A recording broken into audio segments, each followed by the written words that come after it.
Alam mo naman na gusto kong gamitin yung talent mo sa pang-hypnotize ng mga tao.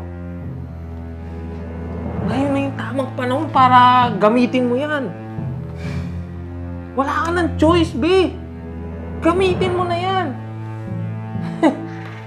Or baka gusto mo, kung kailang wala na yung anak mo, saka kakikilos. Carlo! Carlo! Carlo! Erika! Ano ba nangyari? Ate, hindi ko alam. Anak! Anak! Carlo! Tulungan ako, dali! Dali! Bilisan mo!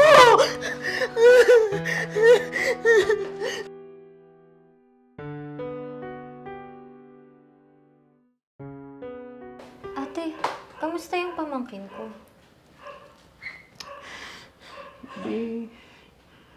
Kailangang maoperahan ni Carlo. Yun na lang yung tanging paraan para mabuhay siya. Isa naman kamay ng Diyos ako kukuha ng ganong kalaking pera. Hindi ko na alam ang gagawin ko, Bi.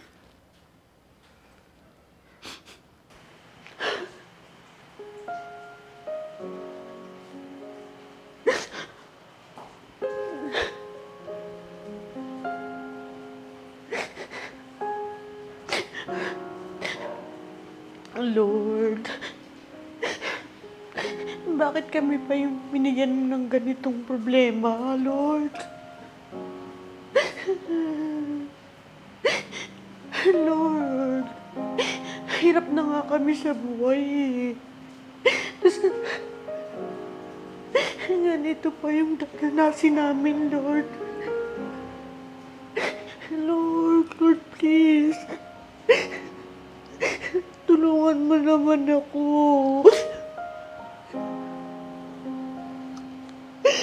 Maawa ka na sa akin, Lord.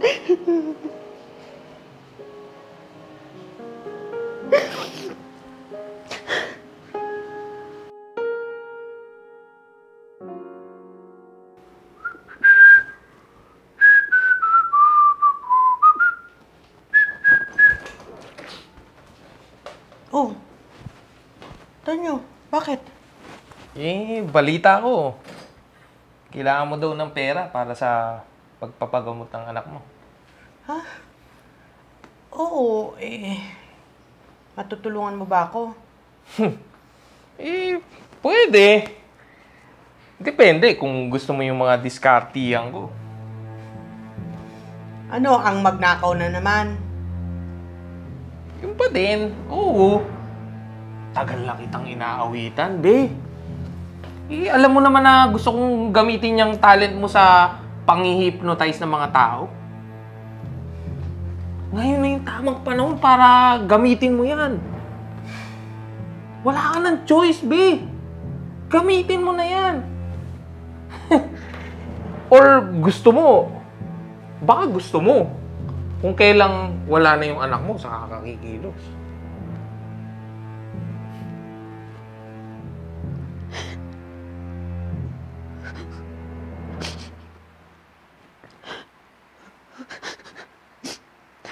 Anak, magmagaling ka, ha? Ginagawa na ng paraan ni Mama para maoperahan ka. Miss ka nang makalaro ni Mama.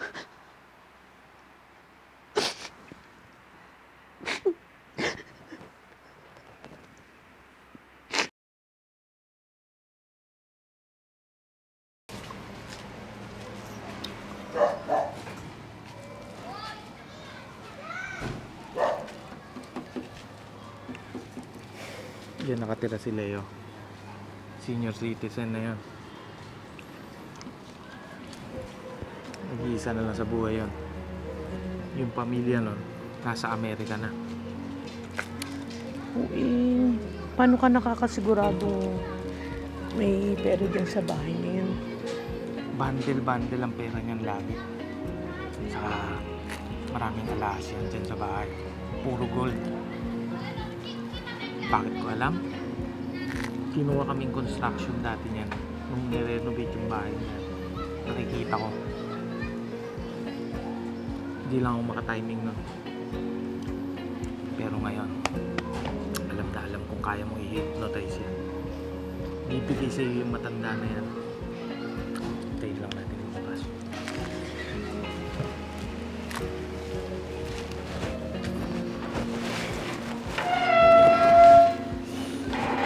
Oh, ayan na. Ito gamitin mo ha. Sige na. Sige na. Ano? Ngayon ko atras? Sige na.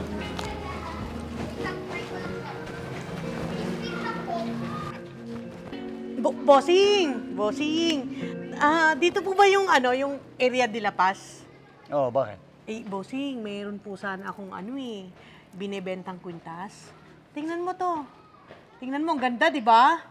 Ang ganda ng quality niyan. Titigan mo mabuti. Bagay na bagay to sa'yo, bossing. Di ba? Di ba? Di ba? Bossing, tayo sa loob. Pasok tayo sa loob. Pasok tayo sa loob. Halika. Halika.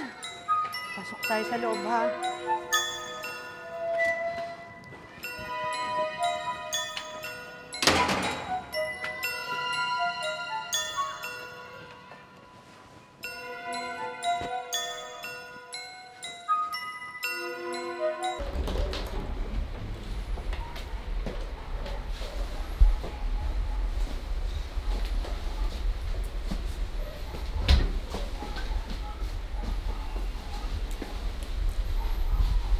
Kunin mo na.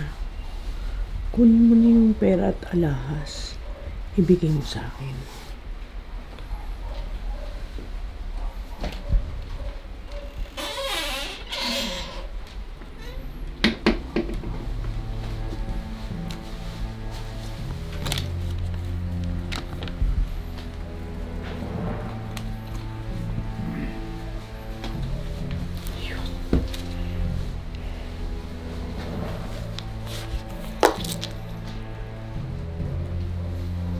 Huwag kang maalis dito, ha? Dito ka lang. Dito ka lang.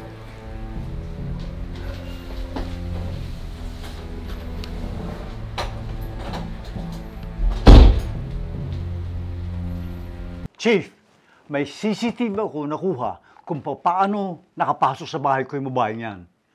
Hinipnotize ako ng babae niyan. Hanapin niyo si Chief.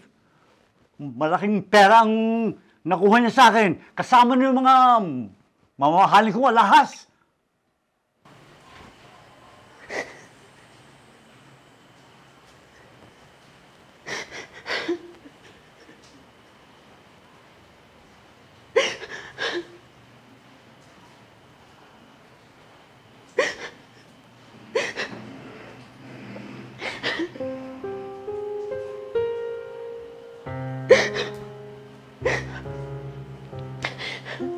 Lord.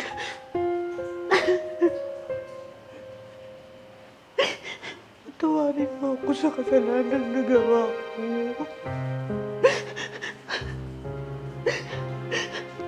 Lord, wala na kasi akong isip na paraan para mailigtas ko yung anak ko.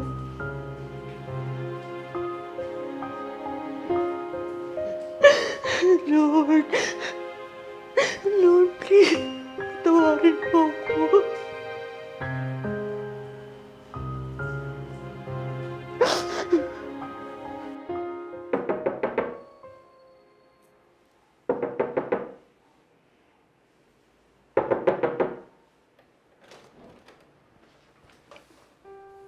Sir?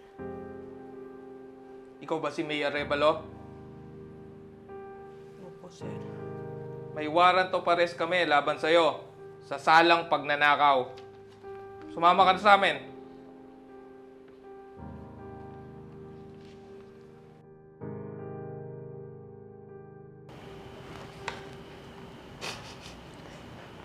Ate, bakit ka naman nagnakaw?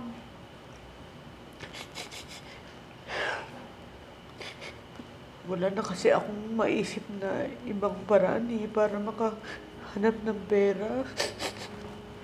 Para masolusyonan yung problema natin sa ospital.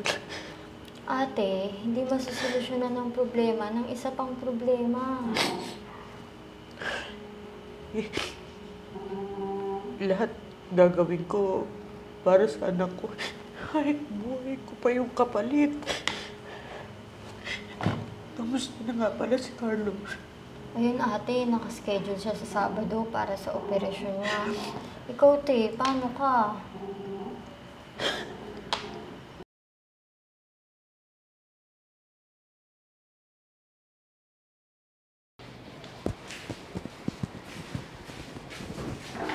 Salamat po, Chip.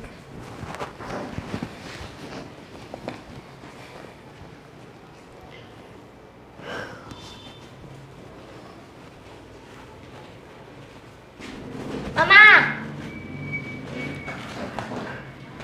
Anak, Mama, I miss you. Kailan ka uuwi? anak, matatagalan pa dito si Mama, ha? Pero ang importante, okay ka na. Malusog ka na. Anak, paglaki mo, huwag mong gagayahin si Mama, ha? Maraming paraan para mabuhay. At lagi mong pipiliin yung gumawa ng tama, ha? Mahal na mahal ka ni Mama. I love you, Mama. As you go each day.